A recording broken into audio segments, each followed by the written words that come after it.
आणि आत्ताची एक अतिशय महत्त्वाची बातमी बघूया। श्रीमंत राजे यशवंतराव होळकर योजना बहुजन कल्याण मंत्रालयाकडून धनगर समाजातील गोरगरीब मुलामुलींसाठी ही योजना राबवली जाते।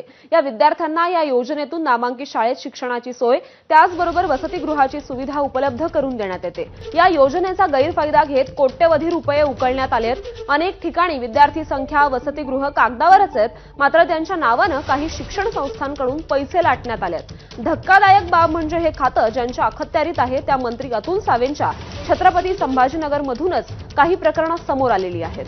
सरकारकडून दिला जाणारा निधी हा शिक्षण संस्थांकडून लाटण्याचा प्रकार समोर आलेला आहे। योजनेअंतर्गत प्रत्येक विद्यार्थ्यामागे संस्था चालकांना प्रतिवर्षी 70,000चा निधी देण्यात येतो। छत्रपती संभाजीनगरचं हे गॅलेक्सी इंटरनॅशनल स्कूल, माझ्या हातात जी यादी आहे त्यानुसार इथे धनगर समाजाची विद्यार्थी राहतात आणि शिक्षण घेतात। आता रात्रीचे 7:30 वाजलेले आहेत। इथे एकही विद्यार्थी नाही, इथे कोणीही नाही। इथं आहेत ते केवळ वॉचमन। इथं राहायला कोणी आहे? नाही, सध्या नाही। जवळ कंप्लीट होत नाही तोवर गेल्या वर्षी होते? गेल्या वर्षी नव्हते। बर, निश्चित आपण पाहतो की गेल्या वर्षी एकही विद्यार्थी इथं राहत नव्हता।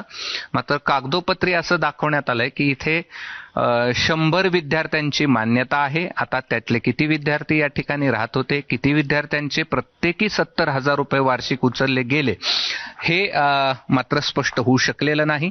रात्रीचे 7:30 वाजता आम्ही या शाळेमध्ये आलो, मात्र आम्हाला इथे आता एकही रहिवासी विद्यार्थी मिळाला नाही आणि वॉचमन यांनी सांगितल्याप्रमाणे गेल्या वर्षी देखील नव्हता।